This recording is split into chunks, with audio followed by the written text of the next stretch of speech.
Okay, I think everyone's here who's going to be here. Good morning, everybody. Welcome to Lesson 3 on the sin of abuse.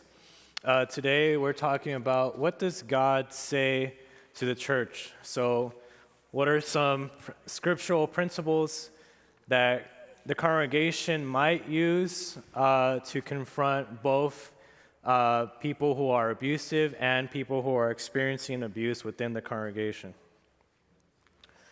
So to I'll start off with this question. If you knew someone convicted of child abuse was showing up to our church, what things might you do? What things might you not do? Take a moment to think about that.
You ready? Go ahead. If they're convicted of child abuse, Mm-hmm. they really shouldn't be in the building. But if they could talk to the pastor, he might be able to work something else out that he could be able to still be involved in the church, but really he's not allowed to be around children at all. Okay, so you're saying not be in the building or not be around children? Yeah, he could be in the building, Okay. but not around children. Okay, yeah. Okay, so she says that they can be in the building but not around children. Yes. Sinfully, I probably find myself wanting to separate myself from them Mm-hmm. out of discomfort. Right. Yeah, so she's saying perhaps sinfully speaking, she might want to separate themselves from that person. You feel kind of uncomfortable near them. Okay, yeah. What are other thoughts? Yes, Sue. I kind of feel like she did. I might not want to welcome that person. Right. Because I'd be afraid of them. Sure. It's a child and I'm an adult, but But then I think, as a Christian, I should really try and find out where they're at. Yeah. They have counseling. Yeah. Have they stopped doing what they were used to be doing? Yeah. That's what I think I should do as a Christian. But as a person, Yeah. As a person, you're uneasy, but as a Christian, you want to welcome them, but then you have questions. Have they been through counseling? Where are they at right now? How long has it been since they did this? Good question. Good thoughts. Once you got it, it's forever. Mm-hmm. maybe they could have a buddy sit with them. Maybe you could have a buddy sit with them at church. Yeah, good. Any other thoughts? Yeah, so one of the things I had was I would notify the pastor and the elders, and I would also ask one of the elders to sit with them during church, and obviously not anywhere near kids. What are some things that you would not do? That you might not want to do? Yeah, you don't want to turn them away. Yeah. What else? Do you want to put them on blast? Do you want to reveal what they did? No. I don't think that would be wise for a number of reasons. Sure, you could get hurt. Yeah, possibly.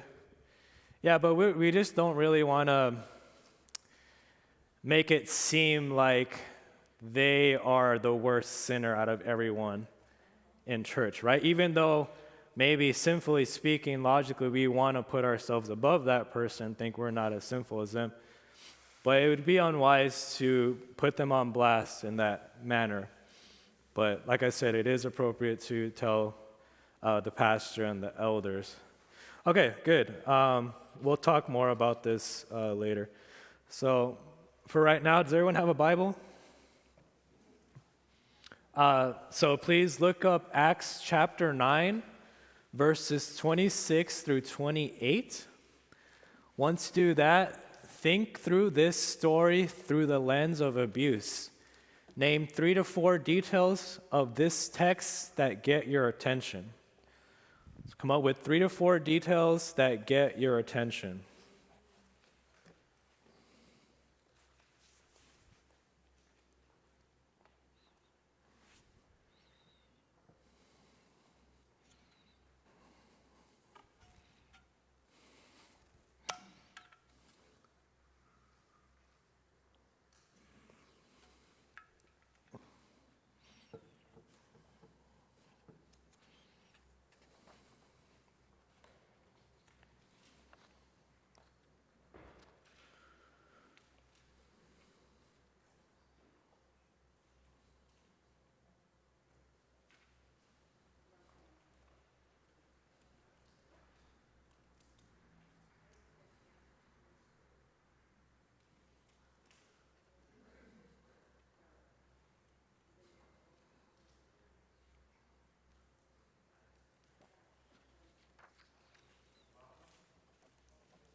Let me know when you have thoughts. Mary. The disciples did not trust him. Mm. And I would imagine that in Jesus' ministry on earth, there had been a lot of people who wanted to join the 12 Mm. and were not able to. That's not who the Lord had chosen. So Mm-hmm. I think that's part of the reason they were suspicious of him. Yeah, for sure. Yeah, Mary said that they were didn't trust Paul. Yeah, the disciples were understandably afraid of Paul. Right? What else? Liz. Saul did some pretty awful things Yeah. at points, and just the fact that it still says he had preached fearlessly in the name of Jesus, and talking about speaking boldly in the name of the Lord, like that change of heart. Okay. Yeah, so he preached fearlessly in the name of Jesus. So one point is that Barnabas provided proof, so to speak, of Paul's changed ways. So perhaps fruits of repentance are necessary for a congregation to see, especially in the context of abuse, because it involves hurting other people. Maybe not always the case, but perhaps in this case it's wise, because like I said, it involves hurting others. What's another detail? Yes, Doug. Kind of already brought it up. Uh-huh. Somebody spoke on Saul's behalf. Yeah, Barnabas, so just having somebody else that knows this person's heart and can speak for them speak for them. definitely Yeah, for sure. One person was willing to give Paul a chance, right? One person was willing to give him a chance, and that opened the doors for others to do the same. So one person was willing to give him a chance and opened the doors for others to give him the same chance. Anything else? Any comments or questions? Okay, good. Those are the main points that I wanted to pick out from that. So let's go to number 2. Some people say that church is a judgmental place. Think about both sides of this argument. What might be some points for why it should be or should not be? In other words, why should a healthy congregation criticize and even condemn certain behaviors? How might these answers correct the modern infatuation with judgment-free zones?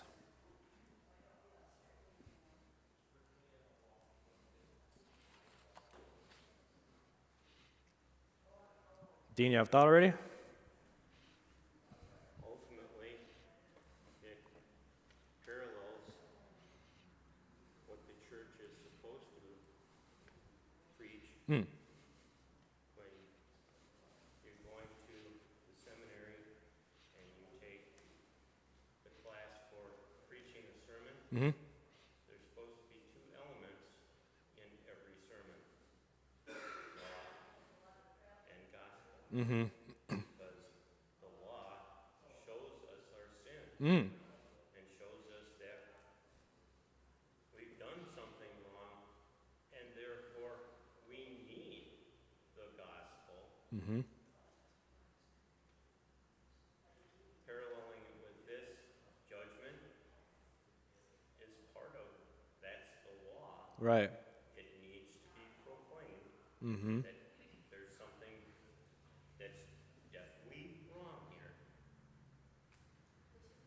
Yeah. However, the delivery is very key. Mm.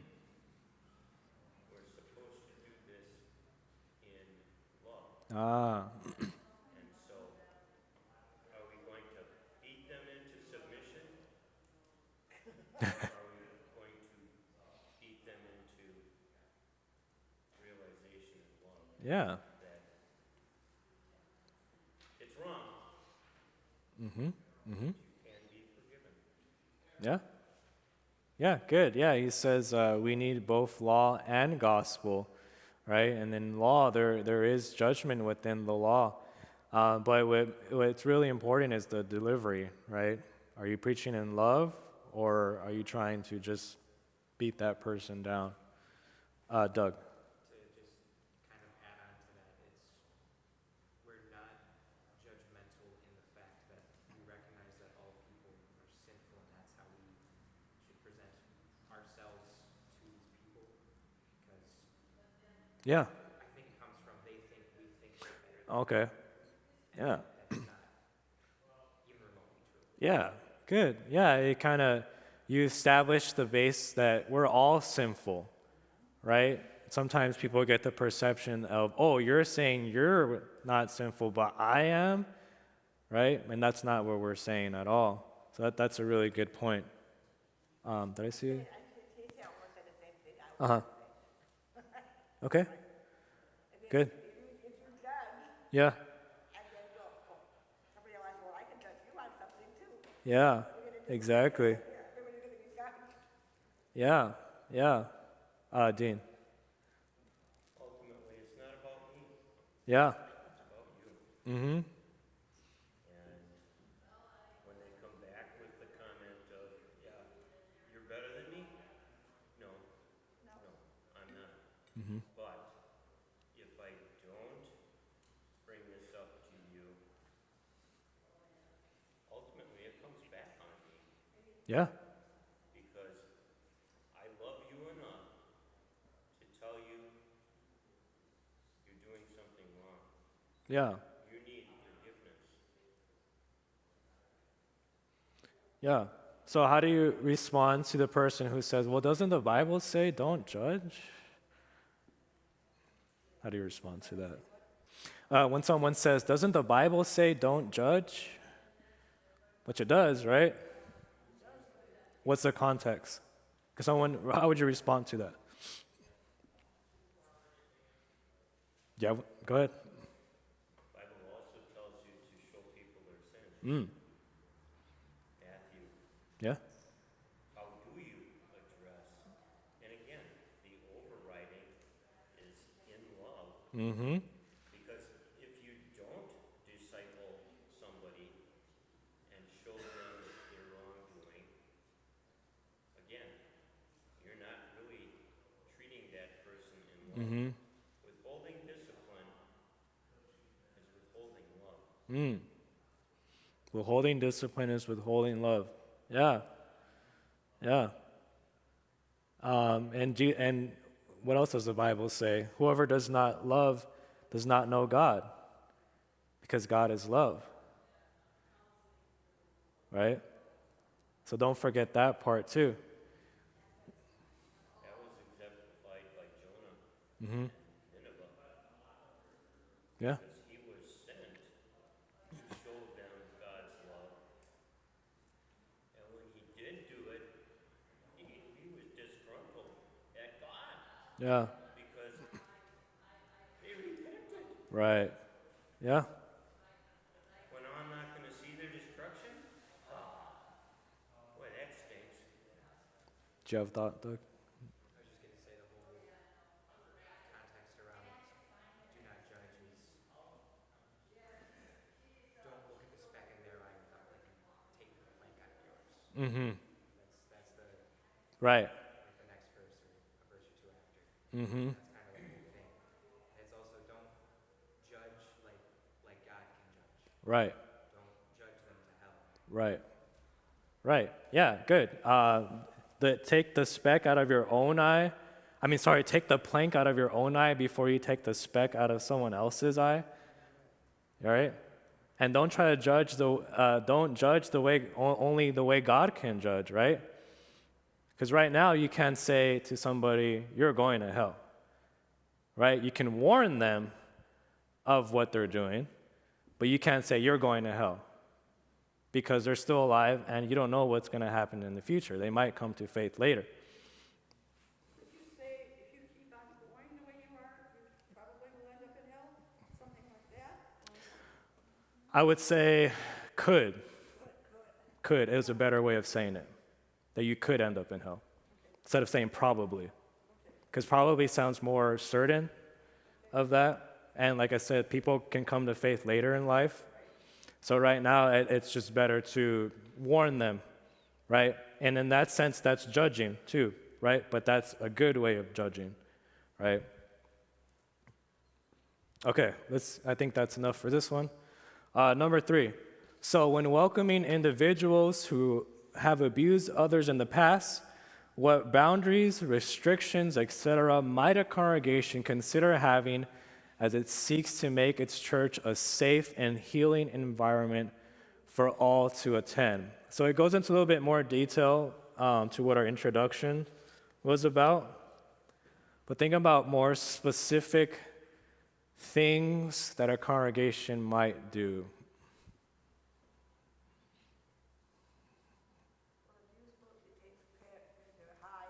Say it again. Abuse mostly happens when they're higher. I've got alcohol in them, so I would restrict. You've got to be strict. You've got to be sober. You've got to have no drugs or alcohol in you. Okay, yeah. Coming to church. Yeah, the person should not be intoxicated by drugs or alcohol before coming into church, yeah? Maybe it's something as simple as having a reserved seat for them. Okay, People know where they are, okay, especially legally. okay, They're not allowed to be near children or they're not allowed to be right. certain ages. Have a designated spot for them, Mary? And I'm not sure we want to point out who the people are. I'm sure that I've had students who were abused, and so you don't know it. Right, You don't know it's known. right, Reserve a seat for them, like, oh, everybody knows what you have done at that point. It's really nobody else's business. right. Dean? When dealing with situations like that,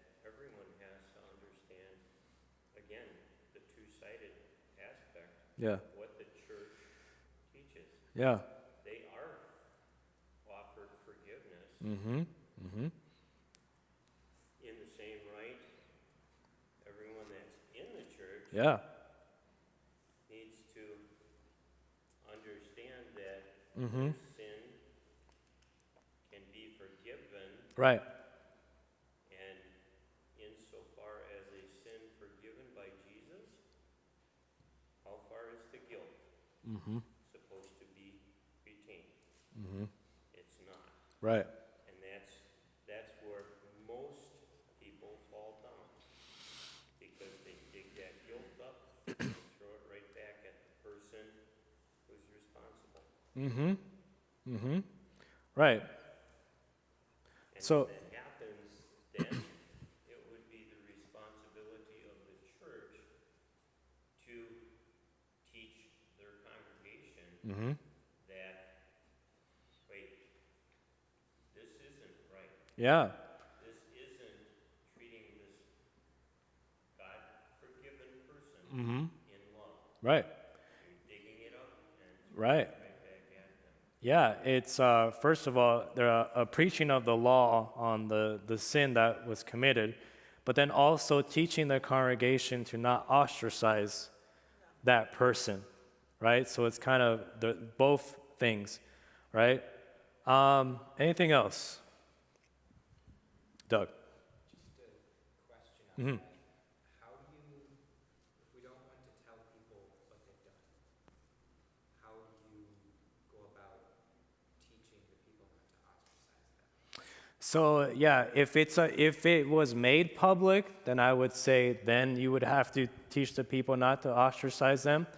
But as far as the leadership is concerned, they should not treat that person differently or make it obvious. But yeah, it is kind of delicate. And ultimately, again, Matthew has the steps that should be taken. If Mm-hmm. the person Right. is not Mm-hmm. repentant Right. of what they've been doing, then the church has its Yep. It has its steps. statement, Right. okay. And again, it needs to be done in love. Mm-hmm. You haven't repented, Mm-hmm. Right. Because so you're still not on the right path. right. Because if it gets to the point of excommunication, then yeah, the congregation would know. Because it'd be pretty, oh, that person's not here anymore. What happened, right? But if it doesn't get to that, the congregation as a whole doesn't necessarily need to know. So one of the things for sure is that regardless if they're abusive or not, whenever they're working with children, background checks are required. So I'll read this quote from the book How to Heal, which is what I based this study off of. So it says, "We welcome with wisdom. We don't let the gambling addict be the church treasurer. We don't tempt alcoholics by having them buy the wine for the Lord's Supper. And we don't let abusive people alone in situations where abuse can happen. So yes, we require background checks for our children's ministry. Yes, we will communicate with parole officers and craft a personal plan that meets and perhaps exceeds the requirements of the law, because we care about you and about everyone else." Any comments on that quote? Well, ultimately, that format is following the Lord's Prayer. Mm-hmm. Would we be leading that person into temptation, Yeah. which we're not Mm-hmm. supposed to do? Right. You know, and again, out of love, we wouldn't want to. Yeah. Out of vengeance, we might taunt them along and say, yeah, you're not really repentant. Mm-hmm. Because you're still trying to, now you're getting into that judgment Mm-hmm. Mm-hmm. aspect. Yep. Yep.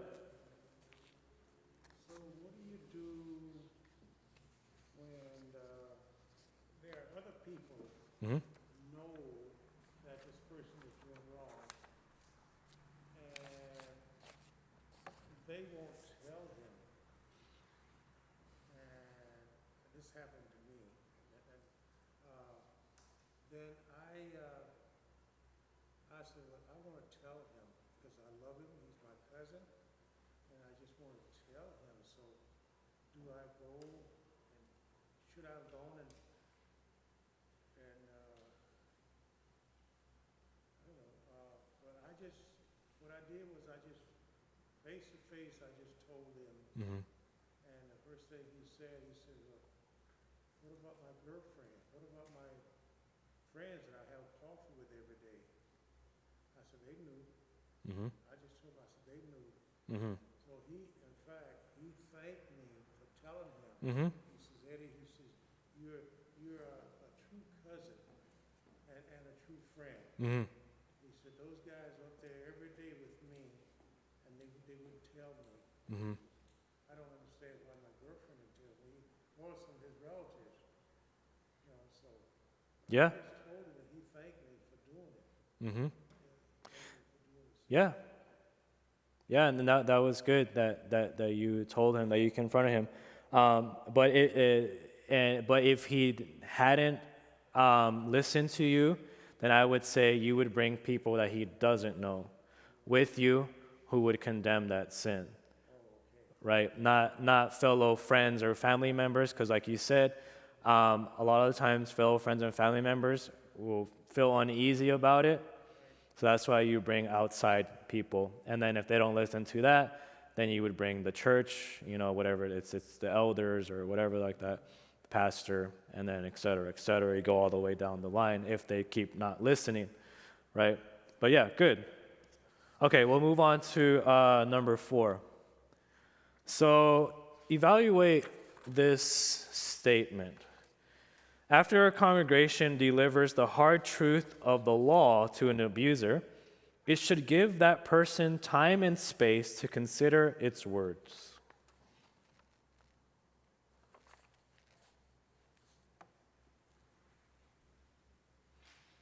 Sue. How much time and space, because you really need to go follow that up with the gospel. I mean, you can't just tell them the law, the gospel, 'cause Good question. Yeah, good question. How much time and space? Jesus' answer is 70 times 7. Forgiveness is always available. Okay. It's up to the sinner to either accept God's forgiveness or reject it. Again, out of love, the church would tell them, if you reject God's forgiveness, there's only one place that you're destined for. So always have, Not by my command, that's right, not by pastor's command, it's by God's command. right. Liz. I was just gonna say, like, the same thought, kind of like, we don't wanna give too much space because we don't wanna just be like delivering a message of like, oh, you're going to hell, like, have a great day. Yeah, So right. we wanna like automatically also provide that message of forgiveness. So then would you say that we should give them time and space after the law is given to them? Some. Okay. Good. What? And again, going back to the Matthew concept, it doesn't say Yeah. how many times you can call them back and say, so, where are we today? But Yeah. again, everything involved should be in love. Yeah. Yeah. And Because if we look in the mirror, then you go to the situation of Jesus and the prostitute who was going to be stoned, and Jesus stepped between the crowd and the prostitute and said, all right, you're right, she's a prostitute. yeah. So, if you're without sin, go ahead. Right. You can be the first one to cast a stone. Yep.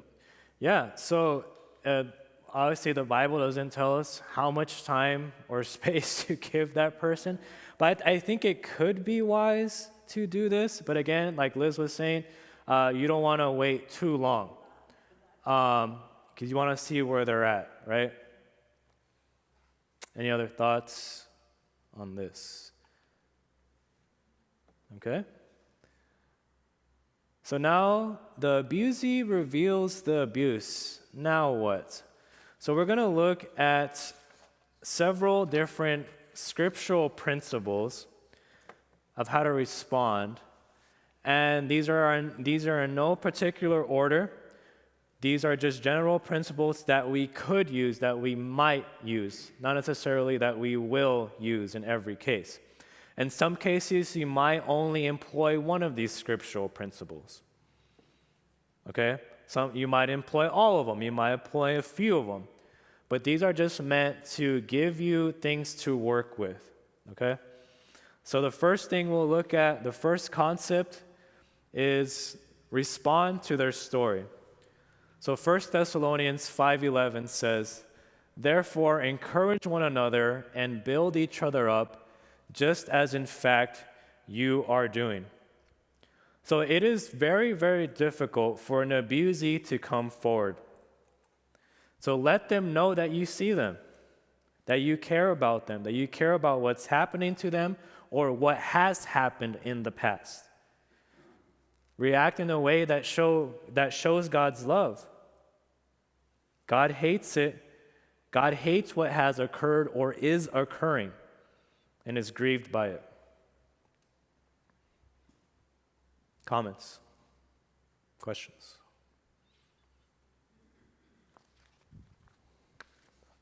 Ultimately, what most of this idea Mm-hmm. is dealing with is the person abused as well as the abuser. And again, you have to deal from the aspect of love. Yeah. From the abused side, they're probably, humanly speaking, looking for vengeance. Yeah, could be. They want the person to get what they got coming to them. Mm-hmm. Not so loving, unfortunately. Mm-hmm. And yet, they do have a right to expect vengeance. Right or wrong? Under whose authority Mm-hmm. does that vengeance? Yeah, I wouldn't say it's a right, but it's just an acknowledgement that God is the one who deals out vengeance, but it's not our right to expect it. Okay, do you have a thought? No? Okay, we'll go to the next one. Next concept is lament together. So Romans 12:15 says, "Rejoice with those who rejoice, mourn with those who mourn." So when unspeakable things happen to someone, it can be hard for that person to pray or for them to feel connected to God. So we need to pray with them, pray for them, give them words that they can bring to God.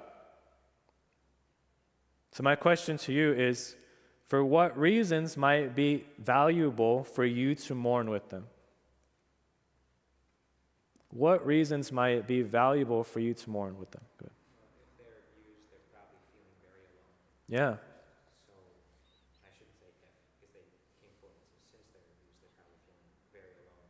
Yeah. And just having somebody there with them could be such a wonderful source of comfort. Right. And then you would lead into more comfort with God's word. Mm-hmm. Mm-hmm. And sometimes you don't say anything. Sometimes it's just being there with them. Especially for someone who's experienced a very traumatic thing like a accident or war or something like that, where they saw something really bad. Just saying, wow, that must have been really hard. And just saying that can really have an impact on them. And maybe that's the only interaction that you have with that person. But that can really help them sometimes. What else? Just empathizing, right? Empathizing with them, right? You don't tell a person that you know how they feel. Right. Because you don't know. Yeah. You really don't know. Yeah. But I'm thinking, show them that you love them. Yeah. Just be there with them. Exactly. Yeah. A lot of times we don't know what they're feeling, right? But just being there with them lets them know that you care about them. Okay. Next concept is speak beautiful truths. Proverbs 16:24 says, "Gracious words are a honeycomb, sweet to the soul and healing to the bones." So a lot of times a victim will feel deep shame. A lot of times a victim will feel deep shame. They may even believe that they're unlovable or that their story will somehow contaminate you. Okay? So, on this next slide, please look up Deuteronomy 7, Colossians 3, 1 John 3, and John 15:15. They're all short. Pick out some truths that you find valuable in sharing with an abuse victim from these passages, please.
Who has a thought for Deuteronomy 7:6?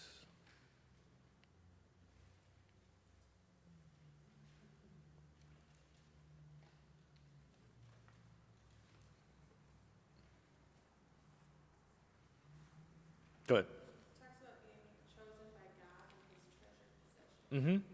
Yeah, treasured possession. It's a reoccurring word in the Old Testament.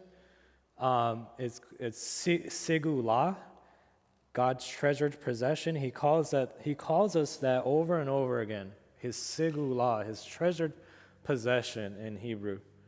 Good. What about Colossians 3:12? Well, it speaks of dealing out of love, clothing yourself with compassion, kindness, humility, gentleness, and patience. All things that in terrible situations we're probably not drawn to. Are you looking at Corinthians or Colossians? Colossians. Okay. Is that what it says? Humility? Okay. Okay. All right.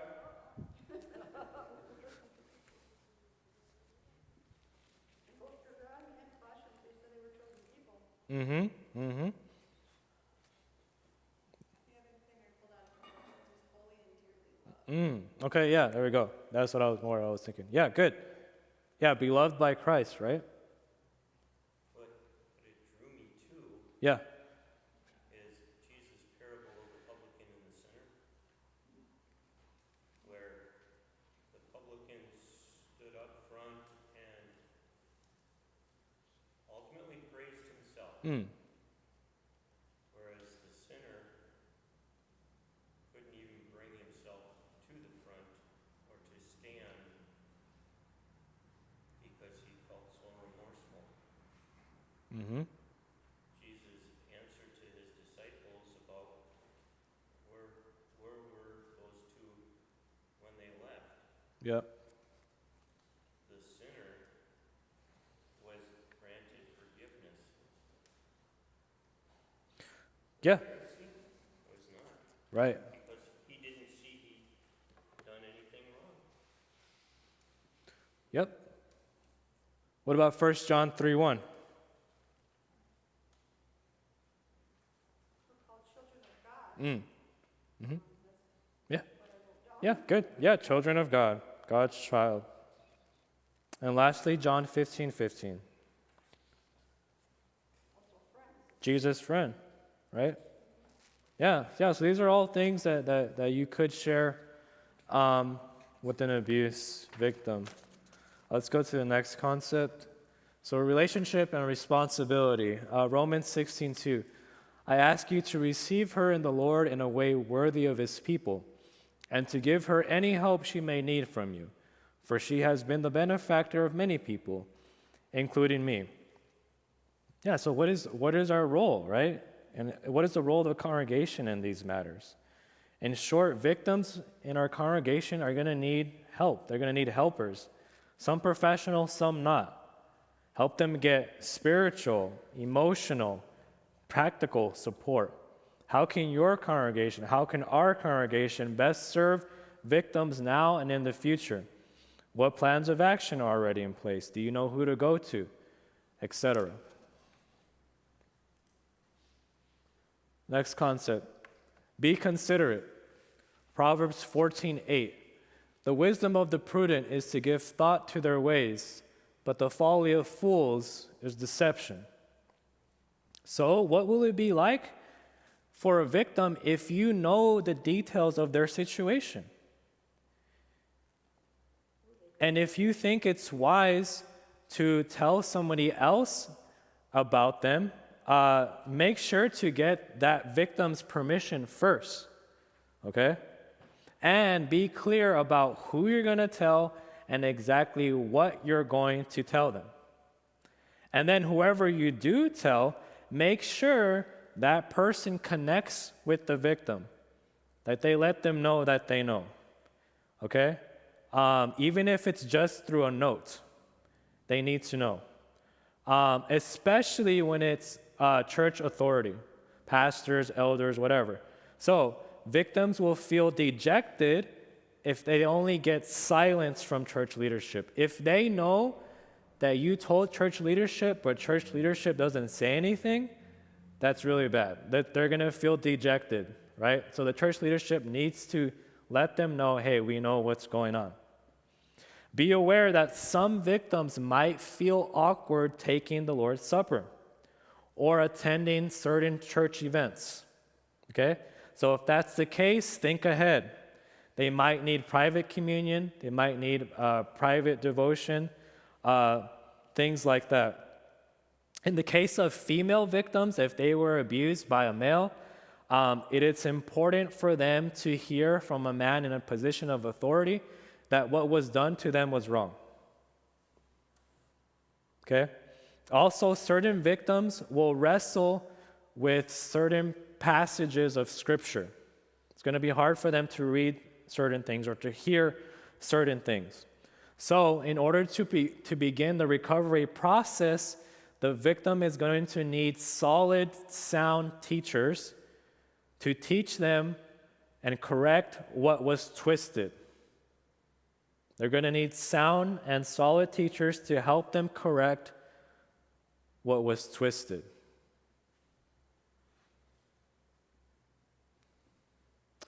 Next concept. Involve the necessary authorities. Romans 13:4. For the one in authority is God's servant for your good. If you do wrong, be afraid, for rulers do not bear the sword for no reason. They are God's servants, agents of wrath to bring punishment on the wrongdoer. Okay, so I'm going to say a couple things, and then you can ask questions. So, though rape and abuse is a crime, I'm going to repeat that. Though rape and abuse is a crime, few victims will actually want to report it. And that's their choice. In most states in the U.S., there is no legal obligation to report domestic violence. I'm going to repeat that. In most states in the U.S., there is no legal obligation to report domestic violence. But should the victim decide to make a police report, be aware that this is a very difficult experience. So remain with them through the process. Now, the exception to this, if it involves children or minors. If it involves children or minors, then we are legally obligated to make a report immediately. If it involves children or minors, we make the report immediately. Now, also be aware of this. Whether it involves an adult or a child and a report is made, know that doing so will often put the victim in greater danger than they were before. Okay? So let the victim know that a safety plan is in place for them and that you're going to help them through it. I know there was a lot. So take a moment, think about it if you need to. Comments, questions?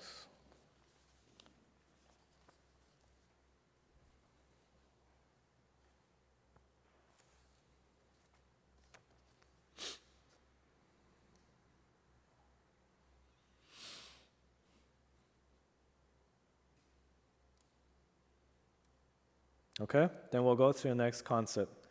Next concept is connect them to resources. James chapter 2, verses 15 through 17 says, suppose a brother or a sister is without clothes and daily food. If one of you says to them, go in peace, keep warm and well fed, but does nothing about their physical needs, what good is it? In the same way, faith by itself, if not accompanied by action, is dead. All right, so victims need to know that they are not alone. Help them make and follow a safety plan.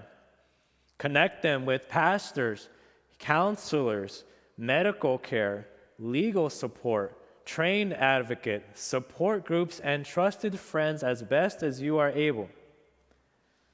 Please note that when abuse occurs within a marriage, the victim can potentially lose several things, including friends who just don't seem to understand or can't seem to sympathize or empathize for whatever reason.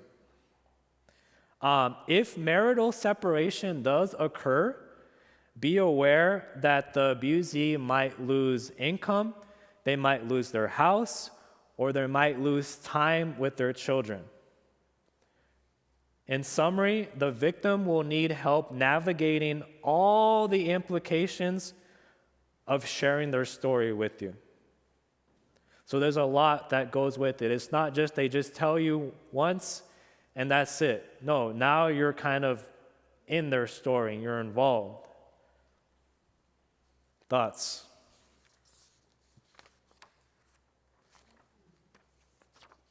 Overall, actions speak louder than words Yeah. because everyone feels that the church is the place to get help. But if the church isn't capable, Mm-hmm.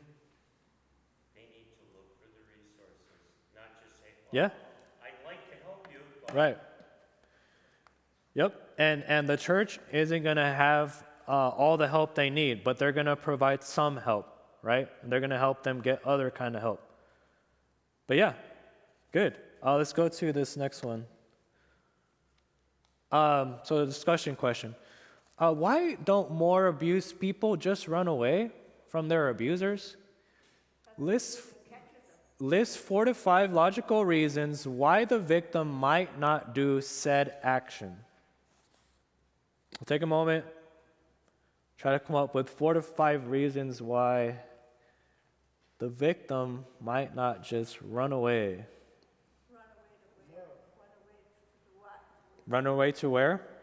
Where? Mm-hmm. You just got to run away. Love? Can you explain more what you're talking about? I think that a lot of people feel that I'm getting abused because of something I did. Sure.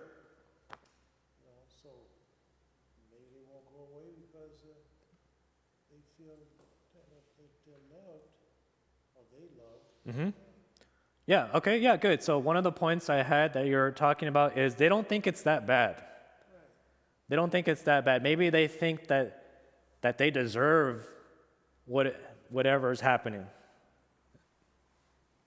think like in the case of a marriage, it could be guilt because like I took a vow, Oh, we are married, yeah. I don't want to break that. Yeah, good. In the context of marriage, they might feel compelled to stay because I made a vow. I promise to be with this person. I can't get divorced. there's also the aspect of taking guilt on because the accuser is definitely going to be standing there telling the abused person, you caused it. It's all your fault. Right. Yeah. Why am I not leaving? Because I have 3 children that I'm responsible for. And if I leave, I left them to the abusive situation, Okay. Yeah. which only compounds the inability to leave. Yeah. Yeah. Good. Well, I'm thinking that where are they going to get the money from? Yeah. How can they run away? Do they have a car? Yeah. Do they have access to anything? Right. How can they run away? Yeah. Yeah. Good. So that's another point I had. They don't have the financial means to. They don't have the financial means to. So in some cases, the abuser will just max out their credit cards or take everything out of their account because they share accounts a lot of the times, especially in marriage, right? So just imagine, right? You can't buy anything. You can't get gas. You can't get groceries, right? What are they going to do? Yeah, good. So one of them, you mentioned they have nowhere to go to. They have no one to go to, right? Another thing is maybe they already used up all their goodwill that they had with others, right? Maybe other people already let them stay at their house a couple times or whatever, and that person's just tired of having them there or something like that, right? Okay, the next thing is that they're afraid the abuser will find them and retaliate harder. And in most cases, this is true. that when the abuse is revealed and they go and they run away, a lot of times they're in more danger than they were before. So they really need our help if they decide to leave. Because, like I said, a lot of times they're going to be in more danger. Okay. Anything else before we move on to this last part here? Yes, sir. Once they've taken the steps, they have to stay true to it. Mm-hmm. Because Yeah. I've actually seen situations where they've gone to the court, they've got an injunction. Yeah. Now, the legal system is trying to Help them. support them and Yeah. help them. But if they violate the Yeah. order themselves, Yeah. and again, it's because of the control Right. of the abuser Right. Yeah. draws them back. Exactly. And getting back to this whole simple concept, it's not easy. It's not easy to understand the mind of the abusee, why they do what they do. I had mentioned this in a previous lesson, but when someone is being abused or has been abused for a long time, it changes their brain chemistry, and they can't always make logical decisions or choices because they're living basically in PTSD, essentially. And they're walking on eggshells their whole life, and so they don't really know what normal is or what's what we consider normal. So we can't always expect them to make a smart decision, right? So it's important to keep that in mind. Okay, let's go to this last part here. So some helpful resources. So at the bottom of your page are some resources. So obviously your pastors, though they're not trained or licensed professionals, therapists at least, they are equipped to help with the effects of sin on the soul. They're equipped to help with the effects of sin on the soul. But again, the pastor isn't going to be the only person that you reach out to. It's just one person. Okay, here's a website that's helpful, netgrace.org. It helps Christian ministries prevent and respond to various forms of abuse. It's not a confessional Lutheran group, but they're general Christian in flavor. Freedom of the Captives. This is a WELS-affiliated website that teaches congregations how to make churches safe places for children and empower abuse survivors.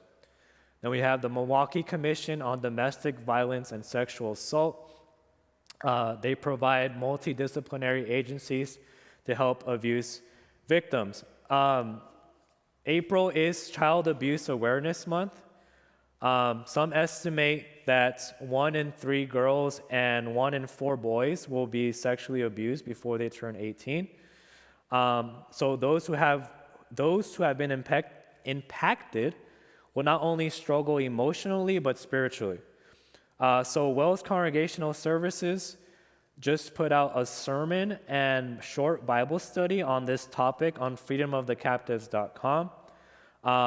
And it's for anyone to use, for anyone to access. It's based off of John chapter 10. Couple more things here. Some books. Rid of My Disgrace, Hope and Healing for Victims of Sexual Assault.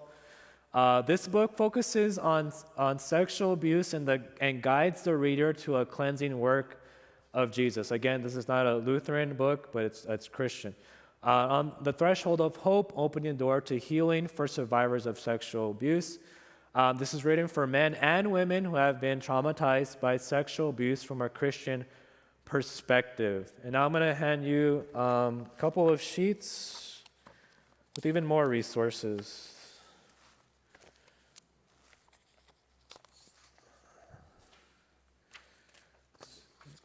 Oh, it's good. Okay, thank you.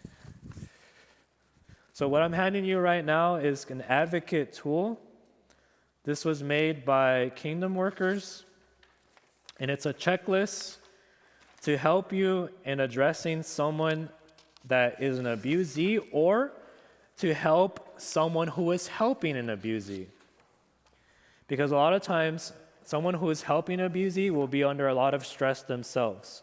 Because as we talked about before, it involves a lot.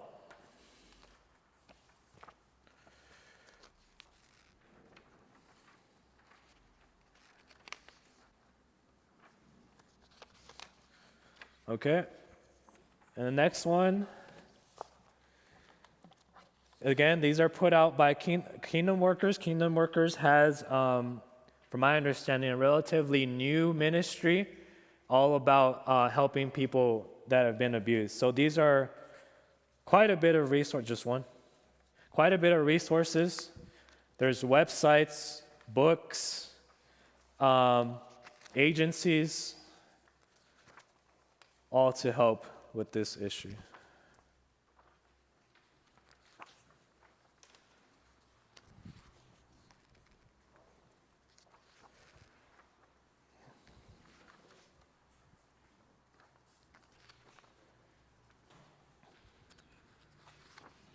All right, everyone got one who needs one? Okay, that concludes lesson 3. Any questions before we end? All right, well, I hope this was helpful, and please join me for lesson 4. Lesson 4, we're going to look at some case studies and kind of put into practice what we talked about for this lesson. All right, thank you. God bless your week.